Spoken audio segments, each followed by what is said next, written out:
국군 의무사령부 의료정책기획실, 그 이름만으로도 서늘한 권위가 느껴지는 공간의 공기는 늘 완벽하게 통제된 온도를 유지했다. 먼지 한 톨 허용하지 않는 결벽적인 환경 속에서 실장 박선주 준장은 방금 전 예하군 병원으로부터 올라온 전군 하계 전염병 예방 및 관리 대책 보고서의 마지막 장을 넘기고 있었다.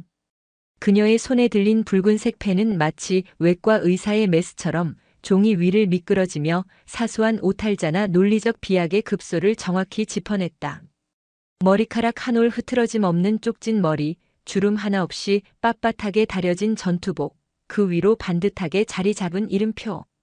그녀의 모든 것은 군이라는 거대한 조직이 요구하는 정확성과 효율성, 그 자체를 상징하는 듯 했다. 대한민국 육군 창군 이래 전투병과가 아닌 의무병과에서 여성으로서 별을 단 몇 안 되는 인물. 그 별 하나에는 수많은 남성 군인들의 보이지 않는 견제와 의사사회 특유의 유리 천장을 뚫고 올라온 그녀의 집념과 실력이 오롯이 녹아 있었다. 그녀는 단순한 의사가 아니었다. 군 의료 시스템 전체를 조망하고 거대한 톱니바퀴를 움직이는 최고 위급 행정가였다. 이 부분 작년 대비 데이터 증감 원인에 대한 분석이 누락됐군. 단순 나열은 보고가 아니라 낙서에 가깝다는 걸 아직도 모르나. 그녀의 목소리는 높낮이의 변화 없이 차분했지만 그 안에 담긴 냉철함은 곁에 선 부관 김진우 소령의 등을 팽팽하게 긴장시켰다. 김소령은 허리를 숙이며 대답했다. 예, 실장님.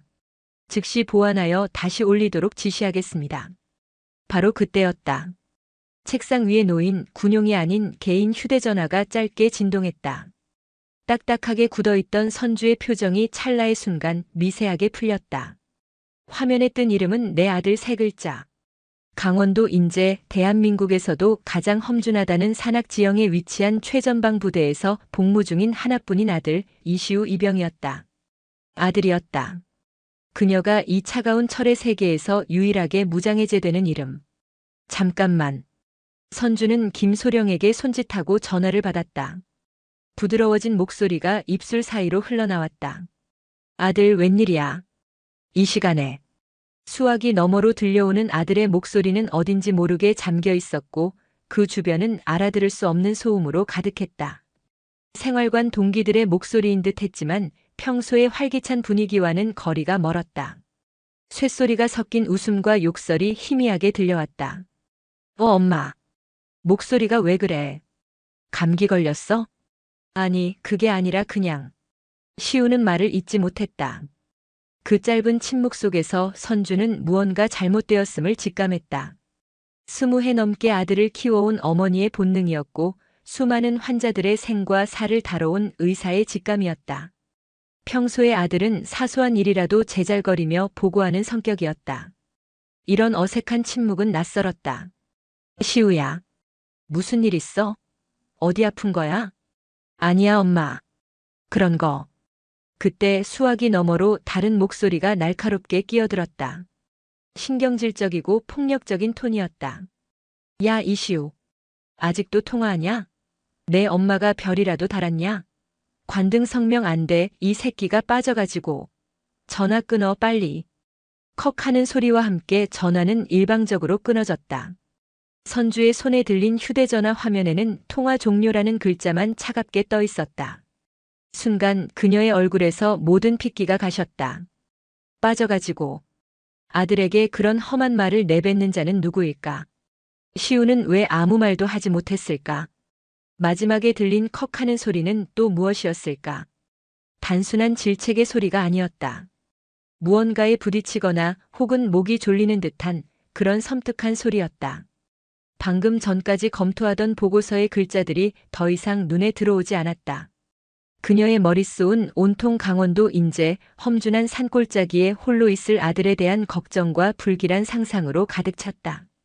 심장이 얼음물에 담긴 것처럼 차갑게 죄어왔다. 김소령. 예, 실장님. 나 오늘 오후 일정 전부 취소해. 예? 하지만 실장님, 오늘 오후에 합참의장님 주관으로 화상회의가. 급한 일이야. 아주 급한 일. 선주는 자리에서 일어났다. 그녀의 눈빛은 더 이상 의무사령부의 냉철한 행정가의 것이 아니었다.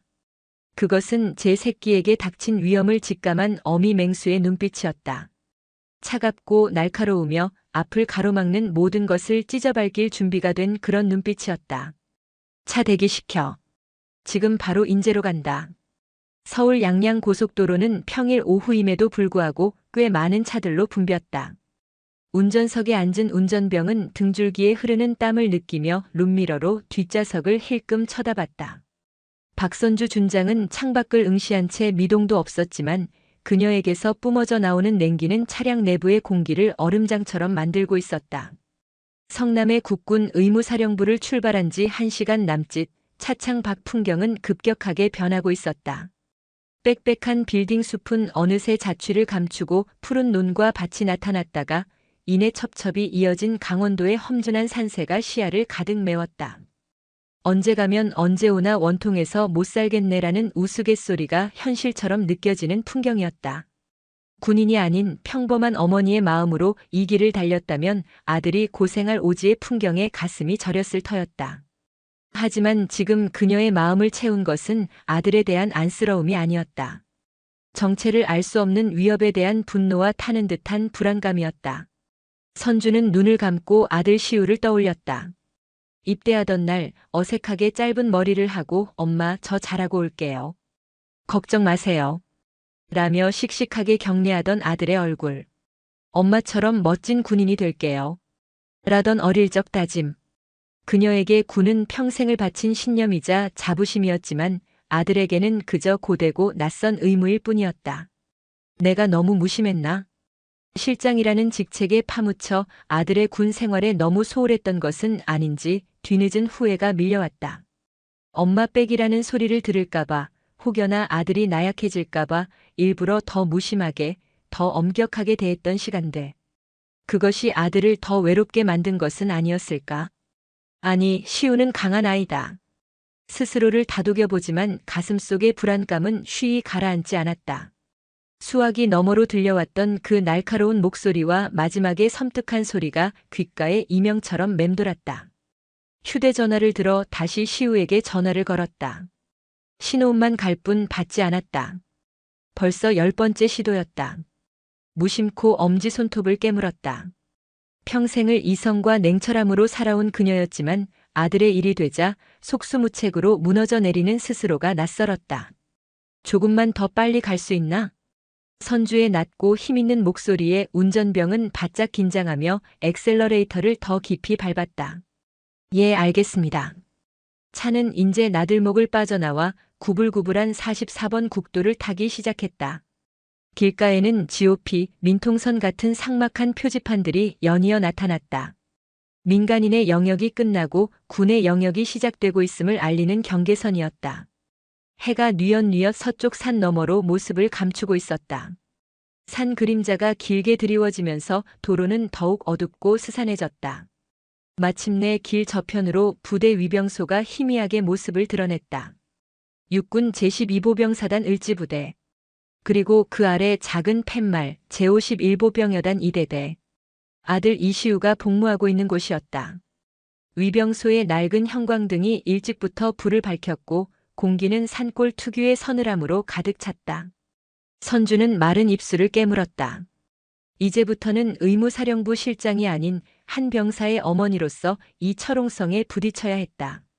그녀는 일부러 전투복 위에 평범한 디자인의 회색 재킷을 걸쳐 입었다.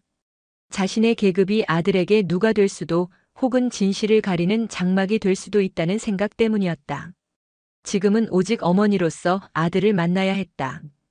지구공 세단이 위병소 앞에 멈춰 서자 위병소 근무자 2명이 달려나왔다. 한 명은 K2 소총을 비스듬히 맨 채 경계 자세를 취했고 다른 한 명은 붉은색 경광봉을 흔들며 다가왔다. 앳된 얼굴의 상병이었다. 무슨 일로 오셨습니까? 운전병이 창문을 내리고 말했다. 이대대 이시우 이병 면회 왔습니다. 위병소 상병은 운전석의 운전병과 뒷좌석의 선주를 번갈아 훑어보았다. 뒷좌석의 중년 여성은 화장기 없는 얼굴에 평범한 회색 재킷 차림. 그저 평범한 어머니의 모습이었다. 그는 다소 기계적인 말투로 용무를 이었다. 신분증 제시해 주십시오. 그리고 방문자 기록부에 인적사항 기재해 주셔야 합니다. 선주는 말없이 지갑에서 신분증을 꺼내 건넸다. 상병은 신분증과 선주의 얼굴을 대조해보고는 기록부를 내밀었다. 성함, 연락처, 방문 목적, 이시우 이병과의 관계 적어주시면 됩니다. 선주가 기록부를 받아들 때였다. 위병소 안에서 당직 부관인 듯한 오진석 중사가 걸어 나왔다. 그는 상황을 파악하고는 다소 귀찮다는 표정으로 말했다. 지금은 면회 시간이 아닙니다. 일과 시간 이후 면회는 사전에 허가받은 경우에만 가능합니다. 아들에게 급한 볼일이 있어서 왔습니다. 잠깐이면 됩니다. 선주는 차분하게 대답했지만 오중사의 태도는 단호했다. 안 됩니다. 규정은 규정입니다, 어머님. 내일 아침 면회 시간에 맞춰서 다시 와주십시오. 어머님이라는 단어에 힘을 주며 마치 철없는 민간인을 타이르는 듯한 말투였다. 군대라는 특수한 조직의 문턱에서 그녀는 그저 걱정 많은 아들 엄마일 뿐이었다. 선주의 눈빛이 차갑게 가라앉기 시작했다. 아들이 전화를 받지 않습니다. 무슨 일이 있는지 확인만이라도 하게 해주십시오. 부대 내에서 개인 용무로 전화통화 계속할 수 없습니다. 훈련 중일 수도 있고 작업 중일 수도 있습니다. 걱정되시는 마음은 알겠지만 돌아가 주십시오. 오 중사의 말투에는 은근한 조롱과 무시가 섞여 있었다. 그는 이런 극성 엄마들을 한두 번 상대해 본 것이 아니라는 듯한 태도였다. 이봐요, 오 중사. 자신의 계급을 정확히 부르자 오 중사의 눈이 살짝 커졌다. 지금 내가 규정을 몰라서 이러는 것 같습니까? 내 아들 이시우 이병에게 무슨 일이 생긴 것 같으니 당장 연결해 달라는 겁니다. 이건 어머니로서의 요구이기도 하지만 대한민국 국민으로서 군에 아들을 보낸 사람의 정당한 요구이기도 합니다. 선주의 목소리는 나직했지만 그 안에 담긴 무게감은 오중사를 압도하기에 충분했다. 하지만 그는 물러서지 않았다. 이곳은 그의 구역이었고 그의 책임 하에 있었다. 민간인에게 밀리는 모습을 보일 수는 없었다. 어머님, 여기는 떼쓰는 곳이 아닙니다. 좋게 말로 할 때 돌아가시죠. 자꾸 이러시면 진짜 절차대로 처리합니다. 절차라는 단어에 선주의 입가에 냉소가 어렸다. 그녀는 더 이상 이들과 실랑이 할 필요가 없음을 깨달았다. 말이 통하지 않을 때는 말을 통하게 만들 수 있는 힘을 보여주는 수밖에 없었다. 선주는 다시 지갑을 열었다. 이번에 꺼낸 것은 주민등록증이 아니었다. 붉은색 표지에 금박으로 공무원증이라 새겨진, 그리고 그 아래 국방부라는 글자와 함께 봉황 무늬가 선명한 신분증이었다. 그녀는 차에서 내려 오 중사에게 성큼성큼 다가갔다. 그리고 그의 눈앞에 신분증을 펼쳐 보였다. 직위 국군의무사령부 의료정책기획실장, 계급 준장, 성명 박선주. 오진석 중사의 눈이 지진이라도 난 듯 흔들렸다. 준장. 그는 자신의 눈을 의심했다. 평범한 아주머니인 줄 알았던 저 사람이 장군이라고. 그것도 국방부 직할부대인 의무사령부의 실세 보직에 있는 현역 장군. 그의 머릿속이 하얗게 비어버렸다. 입이 바싹 마르고 식은땀이 등줄기를 타고 흘렀다. 옆에 서 있던 위병소 상병은 아예 입을 떡 벌린 채 굳어버렸다. 선주는 싸늘한 목소리로 말했다. 국군의무사령부 소속 박선주 준장이다. 지금부터 내 말 잘 들어. 첫째, 5분 안에 너희 대대장에게 내 방문 사실을 보고해라. 둘째, 이대대 이시우 이병, 지금 당장 이리로 데려와. 만약 이 두 가지가 10분 안에 이루어지지 않을 경우 나는 이걸 부대 지휘 보고 체계 문란 및 직무유기로 판단하고 사단 사령부를 거치지 않고 군단 및 합참에 직통으로 보고하겠다. 대답. 충. 성. 알겠습니다. 오 중사는 거의 비명에 가까운 목소리로 경례를 붙였다. 그의 등은 90도로 꺾여 있었다. 그는 미친 듯이 위병소 안으로 달려가 수화기를 붙들었다. 그의 목소리는 다급함과 공포로 떨리고 있었다. 충성. 당직 부관 오 중사입니다. 보고드립니다. 지금 위병소에 국군의무사령부 박선주 준장님께서 방문하셨습니다. 이시우 이병 면회 관련해서 예. 알겠습니다. 충성. 위병소 주변의 공기는 순식간에 변했다. 한낱 걱정 많은 엄마의 방문은 이제 장군의 비공식 시찰이라는 초유의 사태로 번지고 있었다. 이대대 본부 건물 복도 전체가 긴급 상황 특유의 부산함과 긴장감으로 가득 찼다. 뛰어다니는 병사들의 전투화 소리, 다급하게 오가는 무전 소리가 뒤섞였다. 얼마 지나지 않아 대대장 조상진 중령과 중대장 김도윤 대위가 헐레벌떡 복도 끝에서 달려왔다. 조 중령은 작전 회의 중 보고를 받았는지 이마에는 땀이 송골송골 맺혀 있었다. 아니, 대체 어떻게 된 일이야? 의무사 준장이 여길 왜 온 겁니까? 저도 방금 보고 받았습니다. 이시우 이병 어머니라고. 김대위의 말에 조 중령은 기가 막힌다는 듯 소리쳤다. 이시우 이병 어머니가 의무사령부 준장이라고. 그런 건 진작에 파악해서 보고했어야 할 것 아닌가, 김대위. 죄송합니다. 신상 기록에는 그냥 자영업으로 되어 있어서. 자영업? 별 하나짜리 자영업도 있나? 젠장. 조 중령은 마른 세수를 하며 머리를 쥐어뜯었다. 하필 이럴 때 부대 내에 크고 작은 문제들이 골마 터지기 직전인 이 민감한 시기에 하필이면 장군이 그것도 아들의 문제를 빌미로 들이닥친 것이다. 두 사람은 위병소로 향하는 계단을 거의 구르다시피 내려갔다. 박선주는 여전히 같은 자리에서 미동도 없이 서 있었다. 그녀의 차분한 모습은 오히려 주변의 소란과 맞물려 더욱 위협적인 분위기를 자아냈다. 충, 성, 대대장 중령 조상진입니다. 충, 성, 이중대장 대위 김도윤입니다. 조 중령과 김 대위가 선주 앞에서 숨을 헐떡이며 경례했다. 선주는 그들의 경례를 가볍게 목례로 바꾸는 곧바로 김 대위를 쏘아보았다. 당신이 이시우 이병 중대장인가? 예, 그렇습니다. 내 아들 어디 있지? 이시우 이병은 지금 의무실에 있습니다. 김 대위의 대답에 선주의 눈이 가늘어졌다. 의무실. 네, 오늘 오후 전술 훈련 중에 발을 헛디뎌 넘어지는 바람에 우측 흉부에 타박상을 입었습니다.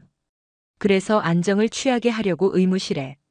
김 대위는 준비한 듯한 보고를 막힘없이 이어갔다. 하지만 선주는 그의 말을 중간에 끊었다. 타박상? 언제, 어디서, 어떻게 다쳤는지 육하원 측에 맞춰서 다시 보고해봐. 선주의 날카로운 지적에 김 대위의 얼굴이 순간 굳었다. 그 금일 15시경 3번 훈련장에서 장애물 극복 훈련을 하던 도중 외나무 다리를 건너다 발을 헛디뎌 아래로 떨어지면서 우측 흉부를 부딪혔습니다. 진단명은? 의무 후송은 누가 어떻게 했나? 최초 보고는 누구에게 언제 했지? 그리고 가장 중요한 것, 병사의 부상 사실을 왜 보호자에게 즉시 통보하지 않았나? 의무사령부 실장의 질문은 송곳처럼 날카롭고 집요했다. 단순한 지휘관의 질문이 아니었다. 수십 년간 의료 현장과 행정을 총괄해온 전문가의 질문이었다. 김 대위는 식은땀을 흘리며 더듬거렸다. 경미한 타박상이라 판단해서 부모님께 심려를 끼쳐드릴까봐 먼저 조치하고 난 후에 보고 드리려 했습니다. 경미하다고? 선주는 코웃음을 쳤다. 김 대위, 당신 사람 갈비뼈가 얼마나 약한지 알아? 어설프게 부딪혀도 금가고 부러진 뼈가 패라도 찌르면 그땐 생명이 위험해지는 거야. 그런데 그걸 경미하다고 자체적으로 판단하고 보호자 통보까지 누락해? 이게 당신 내 부대 방침인가 아니면 뭔가 다른 이유라도 있는 건가? 선주의 마지막 말은 김 대위의 심장을 꿰뚫는 듯 했다. 그는 차마 선주와 눈을 마주치지 못하고 고개를 숙였다. 그의 동공이 불안하게 떨리고 있었다. 그 모습을 놓치지 않은 선주는 조 중령에게로 시선을 돌렸다. 대대장. 예, 준장님. 안내해. 지금 당장 의무실로 가서 내 아들 상태, 그리고 당신들 의무 기록 전부 내 눈으로 직접 확인해야겠으니까. 조 중령은 등 뒤로 식은땀이 흐르는 것을 느끼며 차마 거부하지 못하고 대답했다. 예, 알겠습니다. 이쪽으로 가시죠. 박선주 준장이 움직이기 시작했다. 그녀의 발걸음은 조용했지만 12사단 2대대의 운명을 뒤흔들 거대한 폭풍의 서막을 알리는 발걸음이었다. 어둠이 짙게 깔린 부대 안 진실을 감추려는 자들과 파헤치려는 자의 보이지 않는 전쟁이 이제 막 시작되고 있었다. 낡고 기름때에 낀 복도를 지나 도착한 의무실은 소독약 냄새와 눅눅한 공기가 뒤섞여 있었다. 형광등 불빛 아래 흰색 페인트가 벗겨진 벽과 낡은 철제 캐비닛이 스산한 분위기를 더했다. 침상은 대여섯 개 남짓, 그중 가장 안쪽 침상의 낯익은 얼굴의 젊은 병사가 파리한 안색으로 누워 있었다. 아들 이시우였다. 선주의 심장이 쿵 하고 내려앉았다. 아들의 얼굴은 반쪽이 되어 있었고 입술은 바짝 말라 희게 터 있었다. 상의를 탈의한 채 붕대를 감고 있는 우측 가슴팍은 부자연스럽게 부어올라 있었다. 저건 단순한 타박상이 아니었다. 수십 년간 수많은 환자를 봐온 그녀의 눈은 단번에 알아차렸다. 저부기는 피하 출혈이나 심하면 늑골 골절까지 동반했을 때 나타나는 부기였다. 그녀의 등 뒤에서 조상진 중령과 김도윤 대위가 뻣뻣하게 굳어서 있었다. 선주는 그들을 잠시 잊은 듯 아들에게로 천천히 다가갔다. 시우는 엄마를 발견하고는 놀란 듯 몸을 일으키려다 고통에 얼굴을 찡그리며 다시 누웠다. 엄마 여긴 어떡해? 누워있어. 움직이지 마. 선주는 아들의 이마에 손을 얹었다. 미열이 있었다. 그녀는 아들의 눈을 들여다보며 나직하게 물었다. 어디가 어떻게 아픈지 엄마한테 자세히 말해봐. 그냥 훈련하다가 좀 괜찮아. 정말이야? 시우는 애써 웃어 보였지만 그의 눈빛은 불안하게 흔들리고 있었다. 그는 자꾸만 선주의 등 뒤에 서 있는 김도윤 대위의 눈치를 살폈다. 그 미세한 시선의 움직임을 선주는 놓치지 않았다. 선주는 아들의 가슴에 감긴 붕대를 직접 풀어보기 시작했다. 곁에 서 있던 의무병이 당황하며 말렸다. 저 어머님, 함부로 푸시면 안 됩니다. 비켜. 선주의 한마디에 의무병은 얼어붙었다. 그녀는 능숙한 손길로 붕대를 풀었다. 드러난 시우의 옆구리는 시퍼렇게 멍이 들어 있었고 군데군데 붉은 찰과상이 보였다. 그리고 멍의 중심부는 손가락으로 눌렀을 때의 통증 반응이 극심할 것이 분명했다. 그때 의무실 문이 열리며 흰 가운을 입은 박지훈 대위가 들어왔다. 그는 갑작스러운 소란의 상황 파악이 안 된 듯 어리둥절한 표정이었다. 무슨 일이십니까? 여긴 안정을 취해야 하는 환자들이.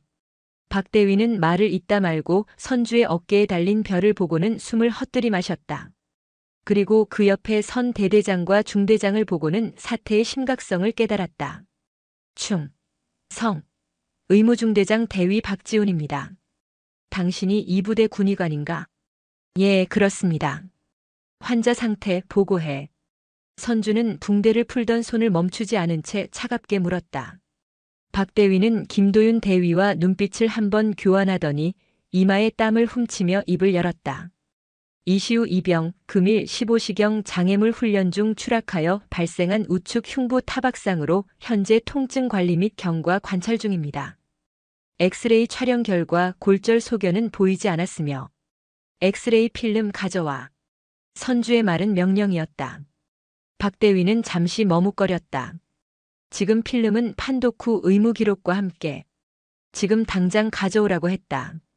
그녀의 목소리에는 한치의 망설임도 타협의 여지도 없었다. 박 대위는 거의 울상이 되어 캐비닛으로 달려가 엑스레이 필름과 차트를 꺼내왔다. 선주는 라이트박스에 필름을 걸었다. 늑골 부분의 엑스레이였다. 이리 와봐. 선주는 박 대위를 불렀다. 박 대위는 마지못해 그녀의 곁으로 다가갔다. 박 대위, 자네 눈에는 이게 정말 단순 타박상으로 보이나? 선주의 손가락이 엑스레이 필름의 한 부분을 가리켰다. 7번 늑골이었다. 아주 미세했지만 머리카락 굵기의 실금이 선명하게 보였다. 비전문가의 눈으로는 놓치기 십상이지만 정형외과 전문의 과정을 수료한 선주의 눈을 속일 수는 없었다. 이건 미세골절 실금이야. 이걸 놓쳤다고? 아니면 보고도 못 본 척한 건가? 그게 판독 과정에서 미처 발견하지 못한 것 같습니다. 죄송합니다. 박 대위의 얼굴이 하얗게 질렸다. 명백한 오진이었다. 하지만 선주의 추궁은 여기서 끝나지 않았다.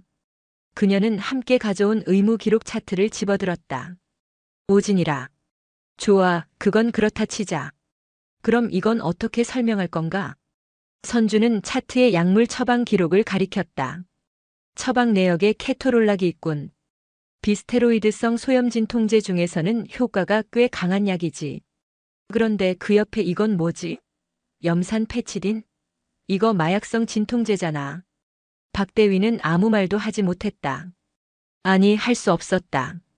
페치딘은 통증이 극심한 암 환자나 대수술 환자에게 제한적으로 사용하는 강력한 약물이었다. 단순 타박상, 심지어 실금이 있는 환자에게 페치딘을 처방하는 것은 상식 밖의 일이었다. 그것은 의료과실을 넘어 의도적인 처방임을 시사하고 있었다. 왜 대답이 없나, 박대위? 단순 타박상 환자에게 마약성 진통제를 놨다고. 왜? 환자가 쇼크 직전일 정도로 극심한 통증을 호소했나? 추락사고로 그 정도 통증이 온다고. 아니면 이건 추락사고가 아니라 다른 무언가가 있었다는 방증 아닌가? 예를 들면 지속적이고 반복적인 충격 같은 거 말이야. 선주의 목소리가 얼음처럼 의무실 공기를 갈랐다. 지속적이고 반복적인 충격. 그건 구타를 의미하는 의학적 은어였다. 박지훈 대위, 김도윤 대위, 조상진 중령, 세 사람의 얼굴이 사색이 되었다. 그들의 침묵은 그 어떤 자백보다도 더 큰 진실을 말해주고 있었다. 그때였다. 구석의 다른 침상에 누워있던 감기 몸살로 링거를 맞고 있던 한 병사가 선주와 눈이 마주쳤다. 윤태영 이병 시우의 입대 동기였다. 그는 김 대위와 조중령의 시선을 피해 선주를 향해 아주 작게 고개를 가로저었다. 그리고 입모양으로 속삭였다. 아닙니다. 훈련이 아닙니다. 그 짧은 순간 선주는 모든 것을 확신했다. 이것은 사고가 아니라 사건이다. 단순한 부상이 아니라 폭행이다. 그리고 이 부대의 지휘관들은 그 사실을 조직적으로 은폐하고 있다. 선주는 다시 아들에게로 시선을 돌렸다. 시우는 여전히 고통과 두려움이 뒤섞인 눈으로 엄마를 바라보고 있었다. 시우야. 선주는 아들의 손을 꼭 잡았다. 괜찮아. 이제 엄마가 왔어. 아무 걱정하지 마. 그녀의 목소리는 한없이 부드러웠지만 대대장과 중대장을 향한 눈빛은 칼날보다 더 차갑고 서늘했다. 대대장. 예, 준장님. 지금 당장 사단장에게 연락해. 국군 수도병원장 박선주 준장이 귀 부대에서 발생한 병사 폭행 및 은폐 사건에 대한 정식 조사를 요구한다고. 그리고 내 아들 이시우 이병은 지금 이 시간부로 국군 수도병원으로 긴급 후송 조치하겠다. 이송을 위한 앰뷸런스 지금 당장 대기시켜. 조상진 중령의 얼굴에서 모든 핏기가 사라졌다. 일이 돌이킬 수 없는 지경에 이르렀음을 깨달았다. 한낮 이등병 어머니의 방문으로 시작된 일은 이제 한 사단의 명운을 뒤흔들 거대한 태풍이 되어 몰아치기 시작했다. 의무실의 낡은 형광등 아래 진실은 마침내 그 끔찍한 맨얼굴을 드러내고 있었다. 의무실 문이 열리고 박선주 준장이 굳은 얼굴로 걸어 나왔다. 그녀의 뒤를 조상진 중령과 김도윤 대위가 파리하게 질린 얼굴로 따랐다. 복도는 이미 소문을 듣고 달려온 행정보급관과 당직사관, 그리고 몇몇 간부들로 술렁이고 있었다. 그들의 시선에는 호기심과 불안, 그리고 공포가 뒤섞여 있었다. 앰뷸런스는 어떻게 됐나? 선주의 싸늘한 물음에 조중령이 허둥지둥 대답했다. 예, 지금 막 연병장으로 들어오고 있습니다. 수도병원까지는 거리가 머니 우선 국군 춘천병원으로 후송하여 응급조치를. 국군 수도병원으로 직행한다. 선주는 조중령의 말을 단칼에 잘랐다. 내 아들이야. 내가 알아서 해. 당신들은 이 사태를 사단장에게 보고하고 수습할 준비나 해. 조중령의 입술이 바싹 말라붙었다. 사단장에게 보고하는 순간 자신의 군 생활은 사실상 끝장이라는 것을 직감했다. 그는 마지막 지푸라기라도 잡는 심정으로 선주에게 매달렸다. 준장님, 제발 제거해 주십시오. 이번 일은 전적으로 제 부덕의 소치입니다. 제가 지휘 책임을 지고 모든 것을 해결하겠습니다. 사단장님께 보고되는 것만은. 애원에 가까운 조중령의 목소리. 그러나 선주의 눈빛은 흔들림이 없었다. 해결? 뭘 어떻게 해결하겠다는 건가? 짓밟힌 내 아들의 인권과 명예를? 아니면 자네들끼리 입을 맞추고 사건을 축소 은폐하려 했던 그 추악한 작태를. 선주는 조중령에게 한 걸음 다가섰다. 그녀의 목소리는 낮았지만 복도 전체를 얼어붙게 할 만큼의 냉기를 품고 있었다. 조중령, 군대에서 가장 중요한 게 뭔지 아나? 바로 신뢰야. 병사와 간부 사이의 신뢰, 상급자와 부하 간의 신뢰, 그리고 군과 국민 사이의 신뢰. 당신들은 오늘 그 모든 신뢰를 깨뜨렸어. 당신이 내게 재고를 운운할 자격 처음부터 없었다는 뜻이야. 그녀는 더 이상 조중령을 상대할 가치도 없다는 듯 시선을 돌려 의무실 안을 가리켰다. 의무병 들것 가져와서 환자 옮길 준비해. 그때였다. 의무실에서 링거를 맡고 있던 윤태영 이병이 조심스럽게 걸어 나왔다. 그는 주변의 시선을 의식하며 들것을 가지러 가는 의무병과 스치듯 지나가며 선주의 손에 작게 접은 쪽지 하나를 쥐어주었다. 너무나도 빠르고 은밀한 움직임이라 아무도 눈치채지 못했다. 선주는 손안에 들어온 작은 종이의 감촉을 느끼며 윤태영 이병과 짧게 눈을 맞췄다. 그의 눈에는 간절함이 담겨 있었다. 잠시 후 앰뷸런스의 사이렌 소리가 점점 가까워졌다. 붉고 푸른 경광등 불빛이 복도 창문을 어지럽게 비쳤다. 선주는 주먹을 꽉 쥐었다. 손안의 작은 쪽지가 이 거대한 거짓의 성을 무너뜨릴 또 하나의 진실이 되리라 직감했다. 강원도 인제군 북면 원통리 제12보병사단 사령부. 사단장 최정훈 소장은 막 야간 작전 현황 보고를 마치고 집무실로 돌아온 참이었다. 육사 출신의 정통 야전 지휘관인 그는 강직하고 원칙을 중시하는 성품으로 상하의 신망이 두터웠다. 피곤한 몸을 의자에 기댄 채 관자놀이를 지그시 누르던 그의 평호는 요란하게 울리는 직통 전화벨 소리에 산산조각 났다. 수화기 너머로 들려오는 51여 단장 오정규 대령의 목소리는 사색이 되어 떨리고 있었다. 이상입니다, 사단장님. 보고 내용은 충격적이었다. 예하 대대에서 병사 폭행 사건이 발생했고 그 피해 병사의 어머니가 국군의무사령부 소속 현역 준장이며 현재 부대에 직접 나타나 아들의 긴급 후송과 정식 조사를 요구하고 있다는 것. 뭐라고? 최정훈 소장은 자리에서 벌떡 일어났다. 수화기를 든 손에 힘이 들어가 하얗게 질렸다. 오 대령, 지금 제정신으로 하는 소리야? 폭행 사건을 은폐하려다 현장에서 장군한테 발각됐다고. 그것도 의무사 장군한테? 죄송합니다. 제가 지휘 감독을 소홀히 한 탓입니다. 자네 문책은 나중에 할 테니 사실대로만 보고해. 그 박선주 준장이라는 사람 지금 뭘 요구하고 있나? 이시우 이병을 국군 수도병원으로 직행 후송 조치하겠다고 합니다. 그리고 저희 여단이 아닌 사단, 군단, 국방부 차원의 조사를 요구하고 있습니다. 최 소장의 머릿속이 복잡하게 돌아갔다. 의무사 소속 장군. 그것은 단순한 장군이 아니었다. 군 의료 시스템 전체에 막강한 영향력을 행사할 수 있는 인물이었다.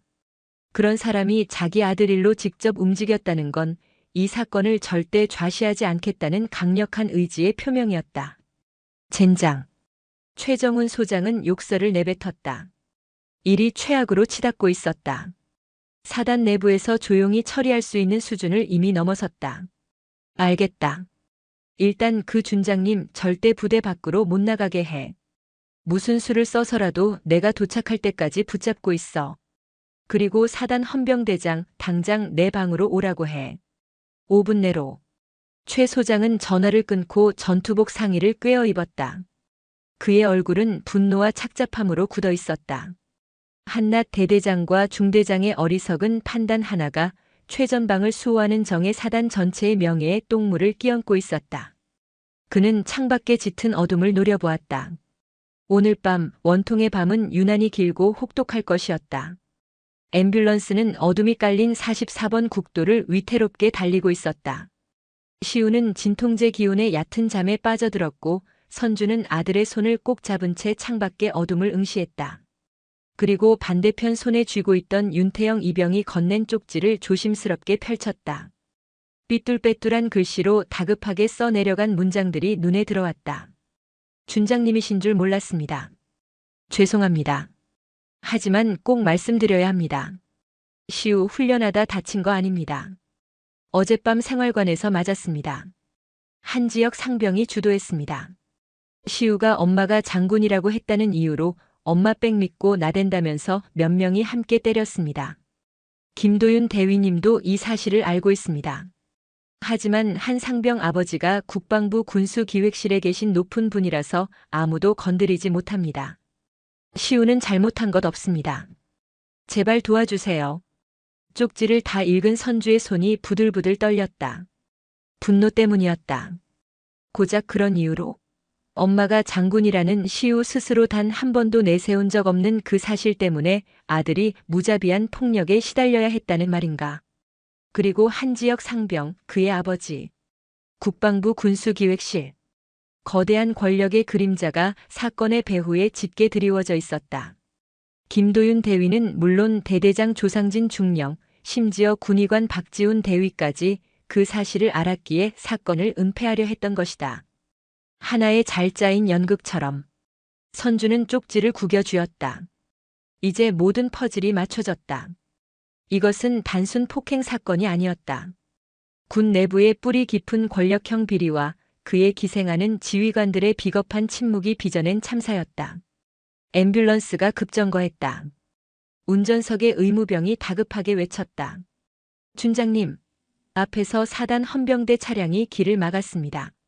창밖을 보니 헌병 마크가 선명한 군용 차량 여러 대가 도로를 차단하고 서 있었고 그 앞에서 최정훈 소장이 굳은 얼굴로 이쪽을 향해 걸어오고 있었다.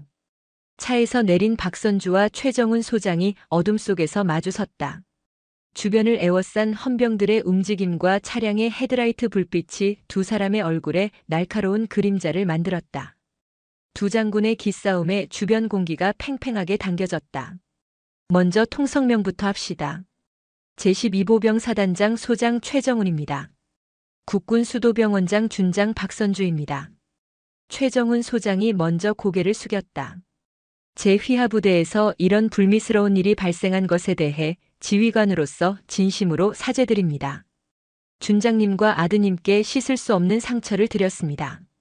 사죄는 나중에 범인들과 그 비호 세력에게 직접 받겠습니다. 지금은 길을 비켜주시죠. 제 아들 치료가 시급합니다. 선주의 목소리는 단호했다. 하지만 최정훈 소장은 물러서지 않았다. 준장님, 오해를 푸셔야 합니다. 이미 사단 헌병대에 특별수사팀을 꾸리도록 지시했습니다. 제 직을 걸고 한 점 의혹 없이 진상을 규명하여 관련자 전원을 엄중히 처벌하겠습니다. 그러니 부디 아드님의 신병을 저희에게. 못 믿겠습니다. 선주는 최 소장의 말을 가로막았다. 당신네 사단 헌병대를 어떻게 믿습니까? 주범의 아버지가 국방부 영감인데 과연 당신들이 성역 없는 수사를 할 수 있다고 보십니까? 한지혁 상병 말씀이십니까? 최정훈 소장의 눈빛이 흔들렸다.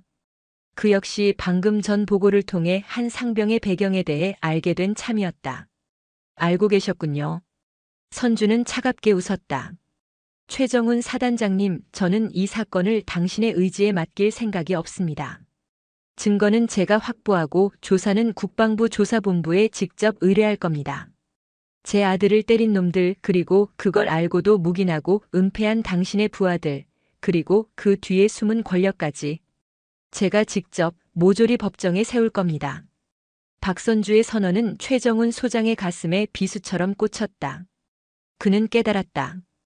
이 여인은 지금 한 아들의 어머니로서 뿐만 아니라 군의 썩은 환부를 도려내려는 의사로서 이 자리에 서 있다는 것을. 그리고 자신은 이제 그 거대한 수술대 위에서 선택의 기로에 놓였다는 것을. 부패한 조직을 비호할 것인가 아니면 정의의 칼날에 힘을 보탤 것인가. 길을 비켜드리겠습니다.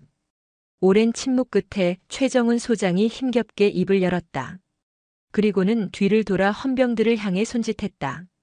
도로를 막고 있던 헌병대 차량들이 양옆으로 갈라지며 길을 열었다. 선주는 말없이 고개를 숙여 보이고는 앰뷸런스에 다시 올라탔다. 앰뷸런스는 다시 엔진 소리를 높이며 열린 길을 향해 나아갔다. 홀로 남은 최정훈 소장은 멀어져가는 앰뷸런스의 붉은 후미등을 망연히 바라보았다.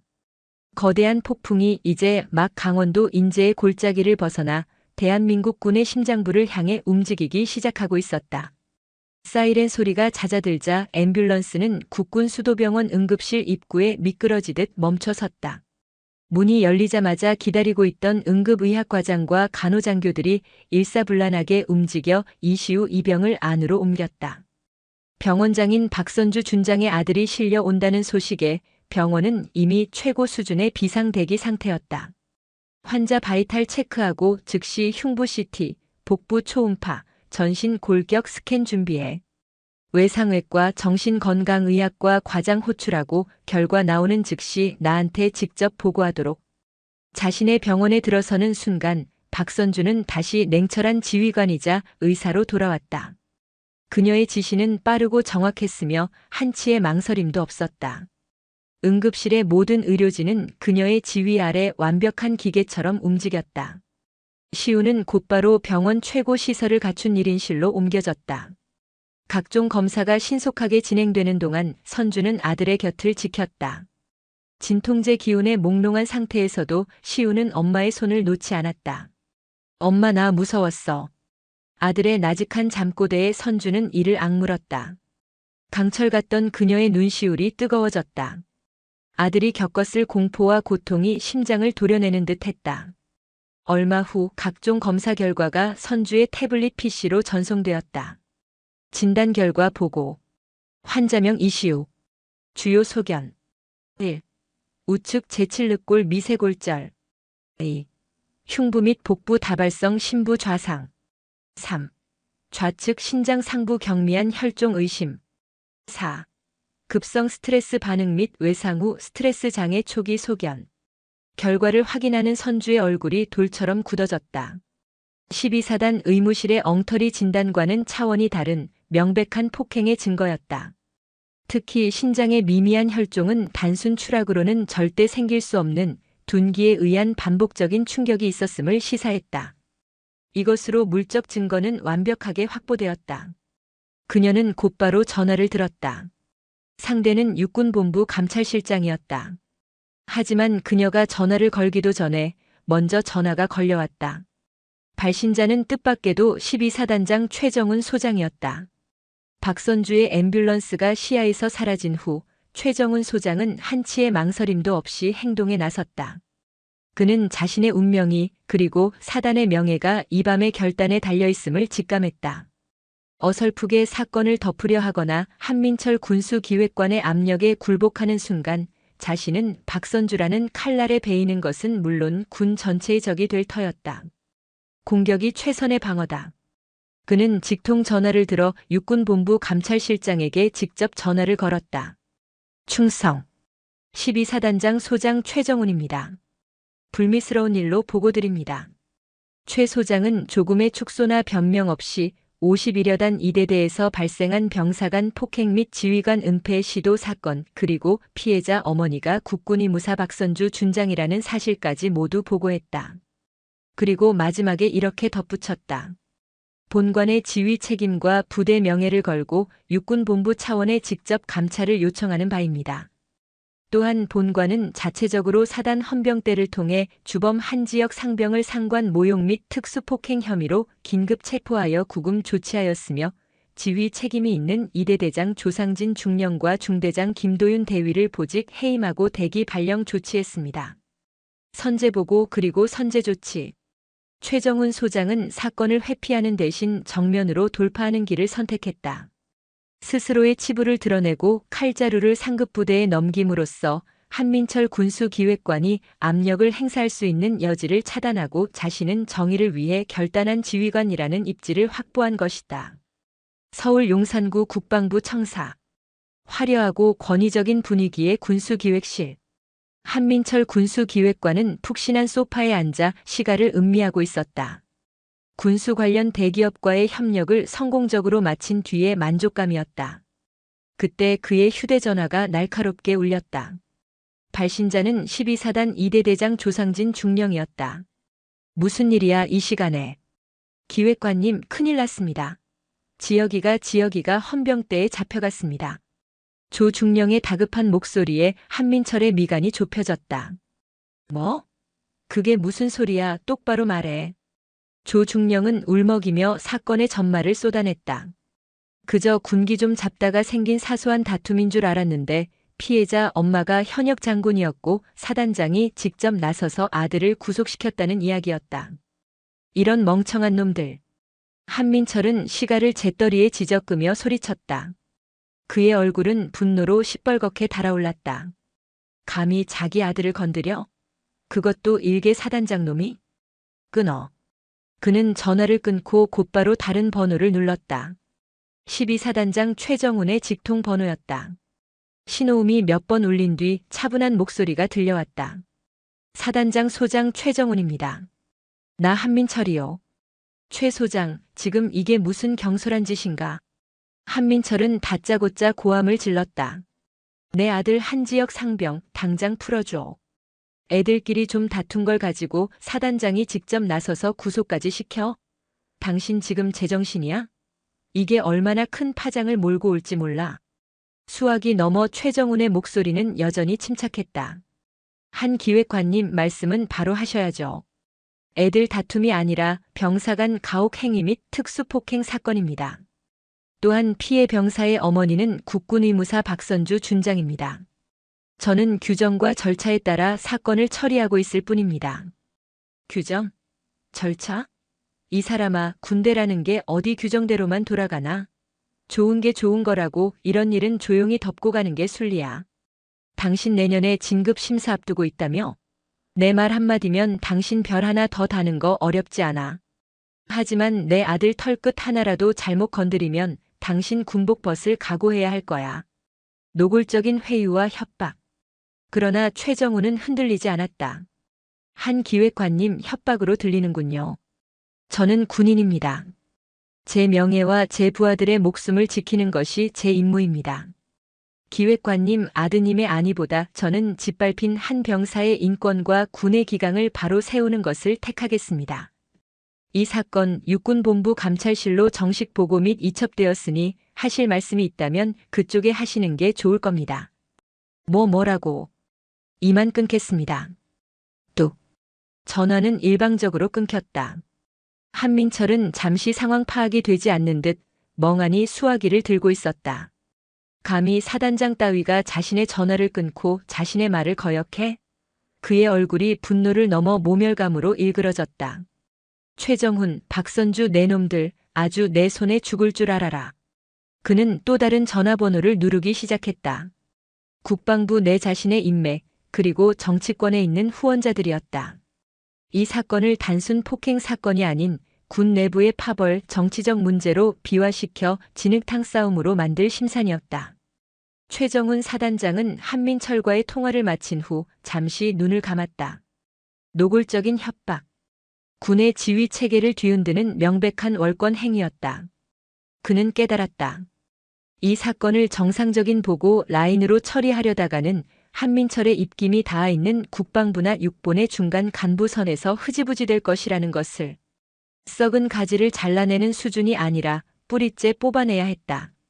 그는 부관에게 단호하게 명령했다. 행선지 변경한다.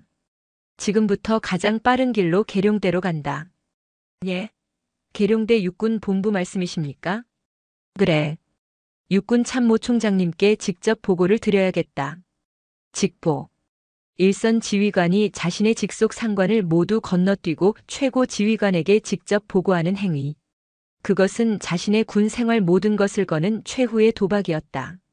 충남 계룡대. 육군의 심장부. 육군 참모총장 집무실의 공기는 서늘하고 묵직했다. 벽에 걸린 역대 총장들의 흑백 사진이 방의 역사를 말해주고 있었다. 야전 점퍼 차림의 최정훈 소장은 밤새 달려온 피로도 잊은 채 책상 너머의 김영환 대장 앞에 꼿꼿이 서 있었다. 김영환 총장. 야전에서는 백전노장, 본부에서는 살아있는 원칙으로 불리는 그 누구도 함부로 대할 수 없는 군의 거목이었다.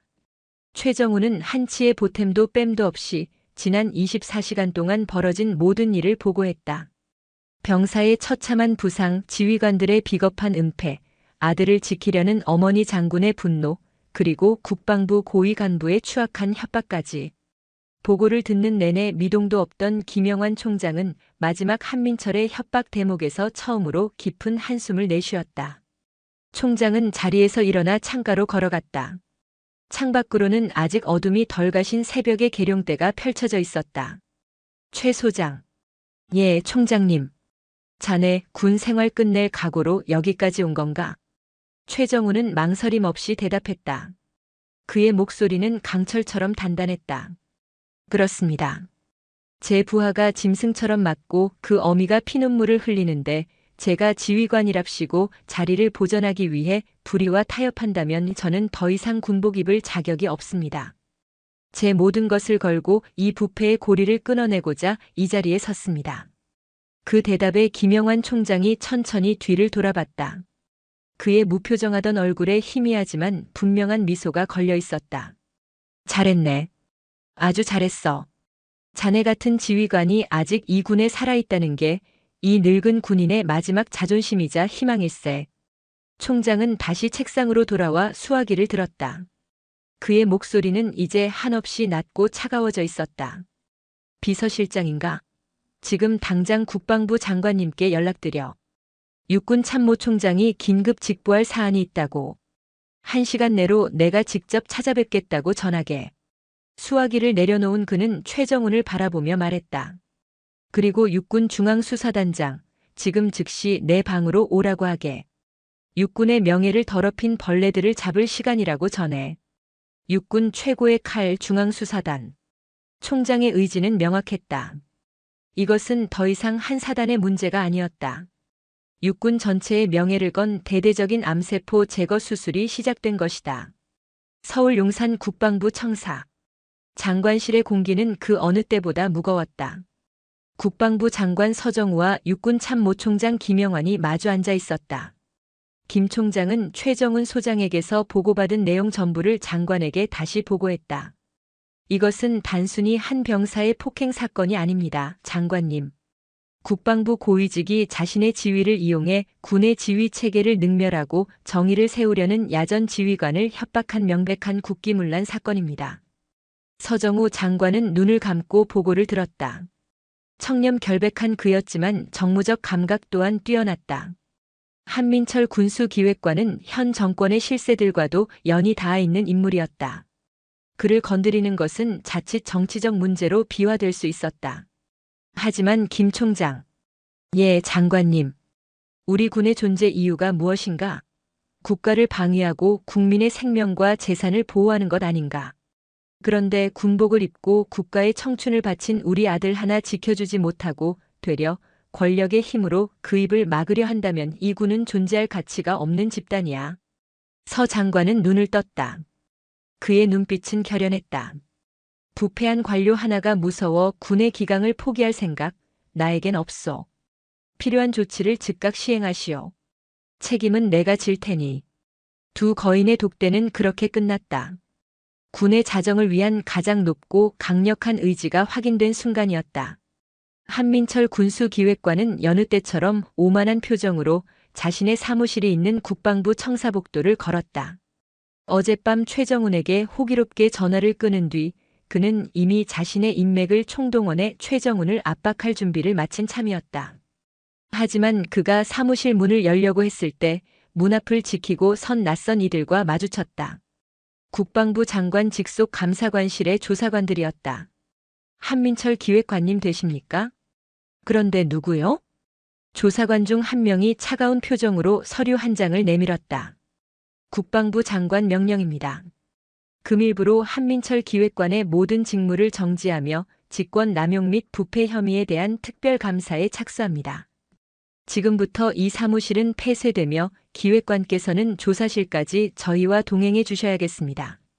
한민철의 눈이 지진이라도 난 듯 흔들렸다. 뭐라고? 이게 무슨 소리야? 내가 누군 줄 알고 감히. 그의 고함은 공허한 메아리가 될 뿐이었다. 복도를 지나가던 동료 직원들은 그를 외면했다. 어제까지 그에게 고개를 숙이던 이들이 이제는 경멸과 조소의 눈빛으로 그를 쳐다보고 있었다. 권력이 사라진 그는 그저 비리를 저지른 늙고 초라한 남자에 불과했다. 그는 조사관들에게 양팔을 붙들린 채 자신이 평생을 바쳐 쌓아 올린 성에서 무력하게 끌려나갔다. 12사단 이중대는 육군 중앙수사단의 강도 높은 조사로 뒤집힌 상태였다. 한 지역이 체포되고 대대장과 중대장이 모두 교체되자 겁에 질려 침묵하던 병사들이 하나둘씩 입을 열기 시작했다. 한 지역의 상습적인 폭행과 가혹 행위에 대한 증언들이 쏟아져 나왔다. 윤태영 이병은 모든 조사를 마친 뒤 생활관 구석에 홀로 앉아 있었다. 가족에게까지 향했던 협박의 공포가 아직 가시지 않은 탓이었다. 그때 새로 부임한 중대장이 그를 불렀다. 윤태영 병장, 잠시 나 좀 보지. 예?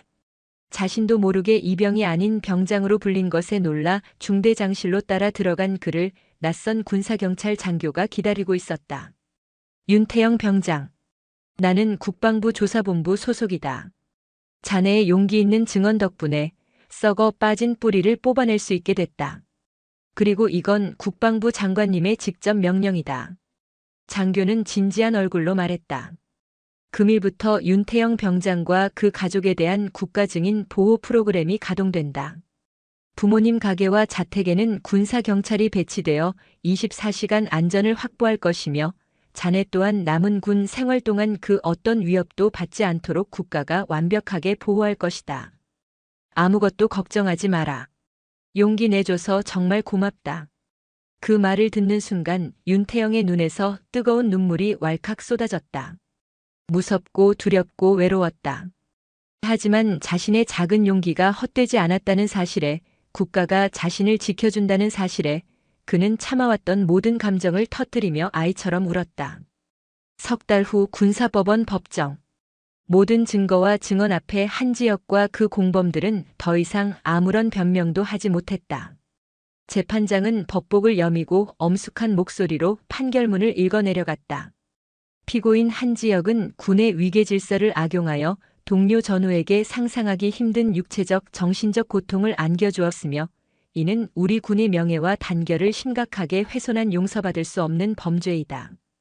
이에 재판부는 피고인에게 징역 5년을 선고한다. 방청석에서 박선주는 조용히 눈을 감았다. 판결이 끝나자 불명예 전역한 조상진과 김도윤이 넋나간 얼굴로 법정을 빠져나가다 그녀와 마주쳤다. 그들은 차마 고개도 들지 못하고 황급히 자리를 피했다.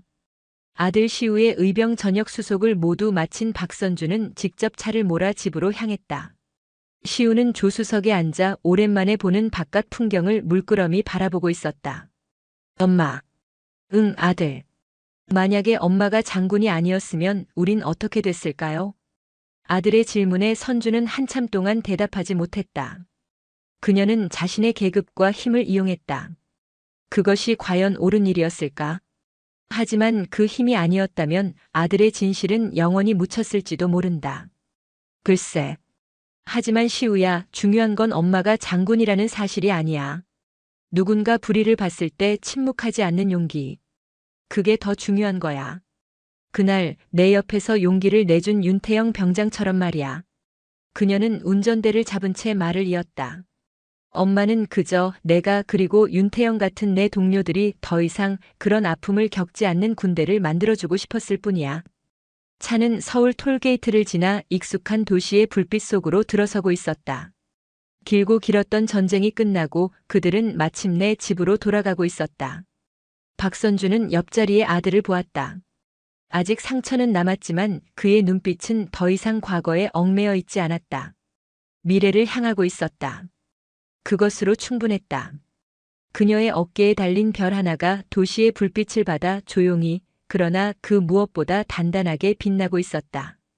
오늘 사연이 마음에 남으셨다면 구독과 좋아요, 그리고 당신은 어디서 보고 계신지 댓글로 남겨주세요.